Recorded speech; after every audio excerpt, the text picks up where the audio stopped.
Hi friends, ఈ రోజు నేను మీకున్న మరిన్ని సందేహాలని ఈ వీడియోతో తీర్చబోతున్నాను. హాయ్ వ్యూవర్స్, నా పేరు నాని ప్రభాకర్. మీరు చూస్తున్నారు టెక్ లాజిక్ ఛానల్.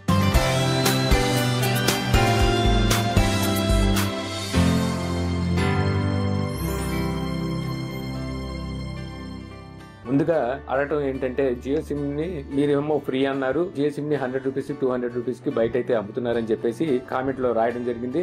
సో మీకు ఒకటి చెప్తున్నానండి, జియో సిమ్ అనేది నాట్ ఫర్ సేల్ అని దాని వెనకాల క్లియర్ గా రాసి ఉంటుంది. జియో సిమ్ అనేది ఫ్రీగా ఇచ్చేది. సో దానికి మీరేమి మనీ పే చేయ అవసరం లేదు. కాకపోతే జియో ఆఫీసుల్లోనూ మరియు డిజిటల్ ఎక్స్ప్రెస్ లోను జియో సిమ్ అనేది ప్రజెంట్ అవైలబుల్ లేదు. కాబట్టి కొన్ని రిటైలర్ షాప్ వాళ్ళు ఆ సిమ్ ని అమ్ముతున్నారు అన్నది వాస్తవమే. కాకపోతే మీరు తీసుకునేటప్పుడు మీరు గుర్తించి మీరు దగ్గరలో ఉన్న జియో ఆఫీస్ లో గానీ లేదంటే డిజిటల్ ఎక్స్ప్రెస్ లో గానీ మీరు తీసుకోవడం మంచిది. ఇంకోటి వచ్చేసరికి జియో నెట్ 4G లిమిట్ ని అన్లిమిటెడ్ చేయడానికి యూట్యూబ్ లో చాలా వీడియోస్ వస్తున్నాయి. అలాంటి వీడియో ఏమైనా ఉంటే మీరు కూడా పెట్టండి అని చెప్పేసి చెప్పడం జరిగింది. లిమిట్ అనే దాన్ని అన్లిమిటెడ్ చేయడం అనేది ఇంపాసిబుల్. ఎందుకంటే ఒక యాప్ ద్వారానో లేకపోతే ఇంకేదో హ్యాక్ చేస్తూనో మనం లిమిట్ ని అన్లిమిటెడ్ చేయడం అనేది ఉండదు. అది మై జియో యాప్ మార్చి పాత మై జియో యాప్ ని వేసుకున్నంత మాత్రాన అన్లిమిటెడ్ అయిపోదు. మీది 4GB లిమిట్ అనేది ఆల్రెడీ సర్వర్ లో ఫీడ్ అయి ఉంటది. మీకు ఇక్కడ యాప్ లో ఏం చూపిస్తుంది అనేది అని నమ్మమాకండి. 4GB లిమిట్ అనేది మీరు క్రాస్ అవ్వగానే ఆటోమేటిక్ మీ నెట్ అనేది స్లో అయిపోతుంది.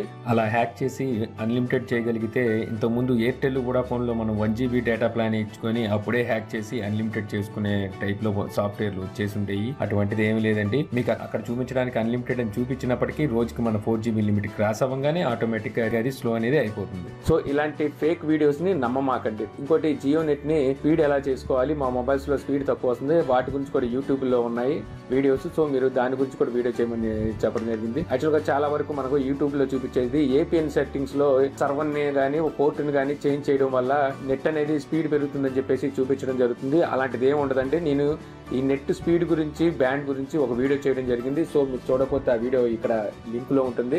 సో దాన్ని క్లిక్ చేసి ఆ వీడియో చూడండి.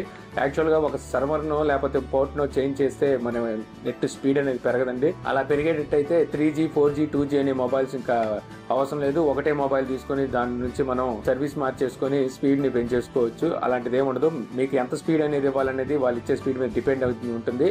దాన్ని ఎంతవరకు క్యాచ్ చేసుకోవాలనే స్ట్రెంత్ మీ మొబైల్లో ఉంటుంది. సో దాన్ని గమనించగలరు. ఇలాంటి ఫేక్ వీడియోని నమ్మమాకండి. ఇంకో సందేహం ఏంటంటే, మనం వాడేది OLT మొబైల్ అయినప్పటికీ నెట్ అనేది ఆన్ చేసుకునే ఉండాలి. నెట్ అనేది ఖర్చు అవుతుంది.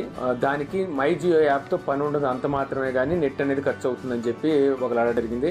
యాక్చువల్ గా మీకు అంత డౌట్ అవసరం లేదండి. నెట్ అనేది ఆఫ్ చేసుకుని ఒకసారి OLT మొబైల్ నుంచి మీరు కాల్ చేసి చూడండి. కాల్ వెళ్తుంది, అలాగే ఇన్కమింగ్ కాల్ కూడా వస్తుంది.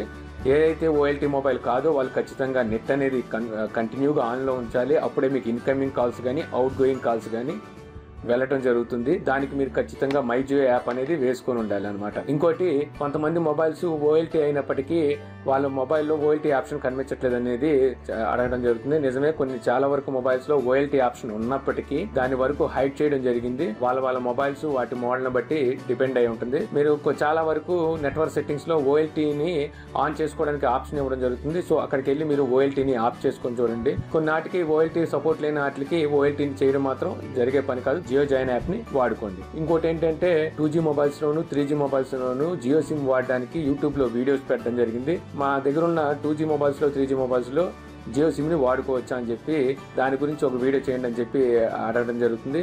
యాక్చువల్గా 2G మొబైల్ అయినా 3G మొబైల్ అయినప్పటికీ మీది మీడియాటెక్ చిప్ సెట్ ఉన్న మొబైల్ అయి ఉండాలి. అందులోనూ కొన్ని మోడల్స్ కి మాత్రమే టెక్నిక్ అనేది వర్తిస్తుంది, అన్ని మోడల్స్ కి వర్తించదు. మీడియాటెక్ ఉన్న చిప్ సెట్ కి అది కూడా కొన్ని మోడల్స్ కి ఈ టెక్నిక్ అనేది వర్తిస్తుంది. మీరు ఆ విధంగా మీరు వేసుకున్నప్పటికీ, ఆ టెక్నిక్ ఉపయోగించి వేసుకున్నప్పటికీ మీరు out going calls incoming calls అనేవి వాడుకోలేరు. జస్ట్ మీరు నెట్ వాడుకోగలరు. మీరు 2G మొబైల్ అయితే 2G స్పీడ్లోనే నెట్ వాడుకోగలరు. అలాగే మీరు 3G మొబైల్ అయితే 3G స్పీడ్లోనే నెట్ వాడుకోగలరు. అంతకుమించి speed 4G LTE mobile speed అనేది మీకు రాదు. ఎందుకంటే మీ మొబైల్ స్ట్రెంత్ వచ్చేసరికి బ్యాండ్ వచ్చేసరికి 3G దగ్గర 2G దగ్గర ఆగిపోయి ఉంది. కాబట్టి మీరు అదే స్పీడ్ని మాత్రమే మీరు క్యాచ్ చేయగలరు. అంతకన్నా స్పీడ్ LTE లేకపోతే 4G స్పీడ్ని మీరు క్యాచ్ చేయలేరు. సో ఈ వీడియో ద్వారా మీకు ఉన్న మరికొన్ని సందేహాలని తీర్చానని ఆశిస్తున్నాను. అలాగే ఈ వీడియో మీకు నచ్చినట్లయితే లైక్ చేసి షేర్ చేయగలరు. అలాగే యూట్యూబ్లో మా ఛానల్ని సబ్స్క్రైబ్ చేయకపోతే కింద సబ్స్క్రైబ్ బటన్ ఉంటుంది. సో దాన్ని క్లిక్ చేసి సబ్స్క్రైబ్ చేయగలరు. మీ సలహాలు సందేహాలు ఏమైనా ఉంటే కింద కామెంట్ బాక్స్లో వివరంగా ఇవ్వగలరు. Thank you for watching and జై హింద్.